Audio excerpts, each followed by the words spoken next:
Good afternoon from LTF Sports. Okay, right, so we didn't do a video for the preview for the Chelsea game, and I've not done a review. I'm really sorry about that. We've been busy with trying to get some new material, thinking of some new ideas for the show. Anyway, okay, so the tagline of this video is called Slaven, Judge Me After 10. Okay, so we're 10 games in, and West Ham are looking in really good shape. But I'm not going to start there. I'm going to start before the 10 games, what your pundits and your classic people like your Carragher's, your Souness's and your Mark Lawrensons, who really don't particularly like West Ham, what they were saying that day in May, when Allardyce had just been sacked after the Newcastle game. The sort of comments they were coming out with were your, be careful what you wish for, West Ham fans. And your classic, judge him after 10 games. And a lot of people were actually predicting us to get relegated. And they were giving all the comments of, Slaven wasn't our first choice. Yes, Slaven wasn't our first choice. We had Rafa there that was so close to signing before Real come in. There was also Unai Emery from the Seville coach. I believe there was also that audacious bid for Jurgen Klopp. That was never going to happen. But let's be fair. We got potentially now the right man at the right time. This is a young, up-and-coming coach who has the ability to change things. Just look at the Crystal Palace game, for example. 1-1. We're up against 10 men, like we were in the Chelsea game, and Slaven didn't do a Sam Allardyce style tactic. At this point, Sam Allardyce would have gone, okay, let's bring on Joey O'Brien in midfield and let him sit there and we'll take the point, which, classic Allardyce. It worked. We didn't get relegated. I thank Sam for what he done, but as a club, especially going into that Olympic Stadium next year, we need to push on. Now, Slaven, on the other hand, see this game and he wanted to get the throat. He grabbed Crystal Palace by the throat. He went, I'm bringing on Jelovic, I'm bringing on Zarate, I'm bringing on Carroll, and I'm going to go for it. At one point, I'm sure we had about 5 attackers on the pitch against Crystal Palace, and we went on to win the game very, very comfortably. Similar in the Chelsea game, he brought on Carroll. Carroll is an absolute nightmare. And remember, them two defenders that were playing for Chelsea are Gary Cahill and John Terry. Absolute beasts in the air. But Carroll still probably, in my opinion, the best header of the ball in the Premier League. Okay, so let's go through the season now and have a look. So we said Souness said those comments and Carragher said those comments about they think West Ham could get relegated. Bilics is not ready for the Premier League, etc, etc. Okay, so we started off with Arsenal. So the Arsenal game was fantastic. We won that game. We looked really, really good. And then we had those 2 blips against Leicester and Bournemouth. And then you had all the bandwagon coming out again of, oh, West Ham are not that good. It was just a fluke result, blah-de-blah-de-blah, as always with West Ham. Anyway, we go on. We beat Man City. We beat Liverpool, etc, etc.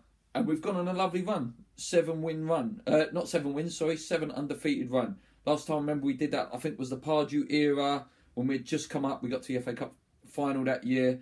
And to be honest, I've not had this sort of belief in West Ham since that season. Yes, the Di Canio era, which is my era, was unbelievable. Like, watching Paolo every week was incredible. But Dimitri Payet is the sort of player, I was saying to my best mate Lee on the other also talks on his channel at the weekend, I was saying Dimitri is one of those players like Di Canio where I'm like that.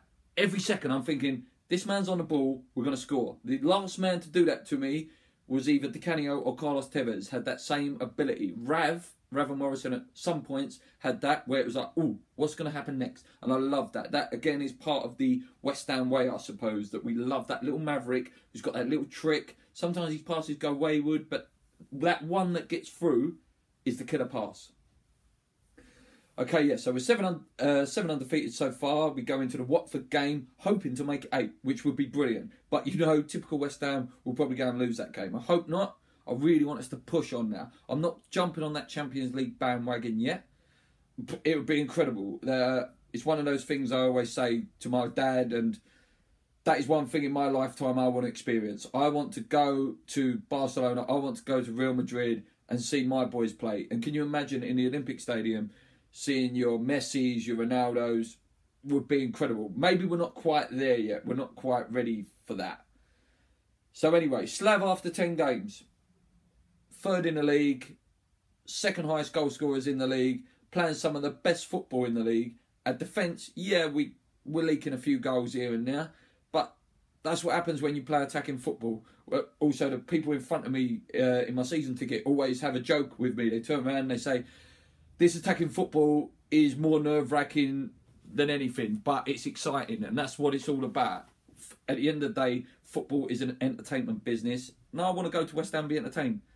I remember when we beat Chelsea, was it 3-1 last time, under Allardyce? I remember at half-time, yes, it was an amazing game, we won it, but I remember at half-time saying to my best mate, I'm ready to go home, this is so boring. Like, we've had dinosaur football for the last 3 to 4 years under Allardyce. Again, like I say earlier in the video, I thank him for that, but time to move on. So Slaven, I really like Slaven. I like the fact that he can change things. He's not afraid to, it looks like he's not afraid to upset people. Like taking off Mark Noble in the Palace game, for me, was a masterstroke. Like, no one's secure of their place now.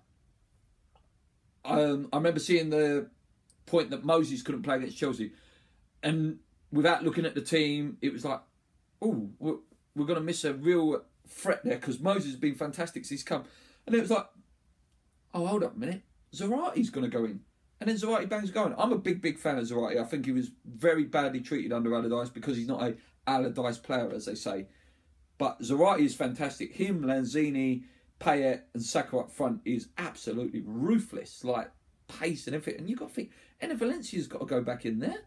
Enner Valencia's got to go back in. Moses has got to go back in at some point. And then you've got players like Song ready to come back. I don't know what we're going to achieve this year. Obviously, at the start of the year, it was stay up. Stay up. Because we cannot go to that Olympic Stadium in the Championship. We would be absolutely annihilated by your Tottenhams, your Millwalls, etc. if we were to do that. How embarrassing that would be. Now, surely, there's got to be a re-analysis of what we want to achieve. For me, top 8, I'll bite your hand off right now. Top 8 would be amazing. Yes, Champions League would be amazing. Europa League would be amazing. But top 8 finish. Maybe if we're still there at Christmas, then we might need to reassess again. If we're still in that top 4 at Christmas like we were last year, reassess again. Do we do the gamble like Leeds of years ago? You remember that Leeds thing was fantastic. Where we gamble in January and really try and push for it. Are we ready? Are we ready? I don't know yet. I don't know. Like I say, I would love to see it, but I don't know. So, yeah.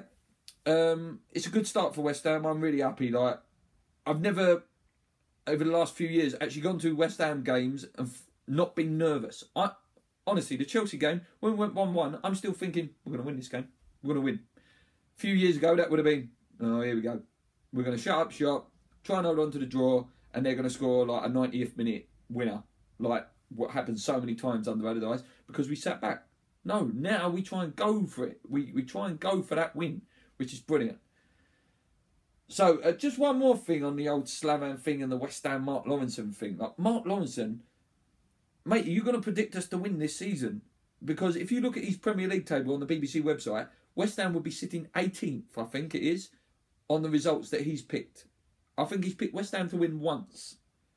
Like, this guy has a serious grudge against us. Don't get me wrong, a lot of teams have. There's still that Carlos Tevez stigma that we shouldn't be in the league. At the end of the day, believe what you want with the Carlos Tevez thing.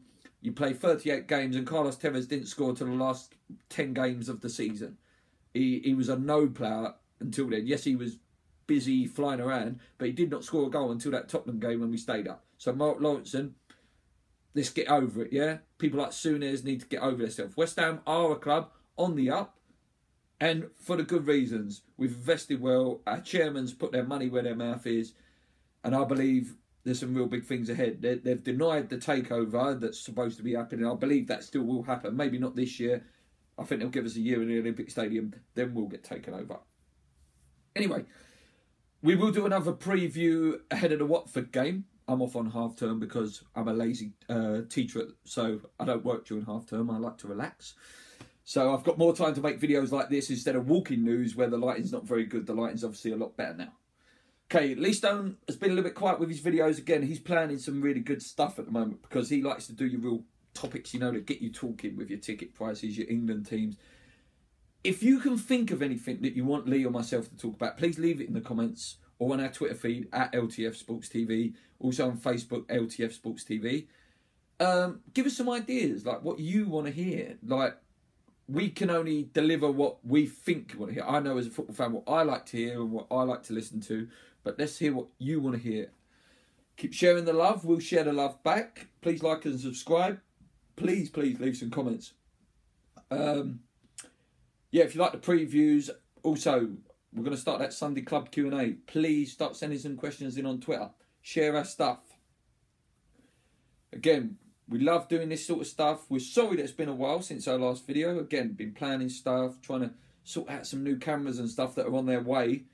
Trying to write our own theme tunes and stuff, just so it makes it a little bit more professional for you guys who are watching. Thanks as always, again, for the 100 views for the Olympic Stadium. Fantastic, more than we could have ever hoped for. It's a small number, but it's a good number for a channel that's just starting up. Thank you so much. Keep sharing the love of the LTF sport.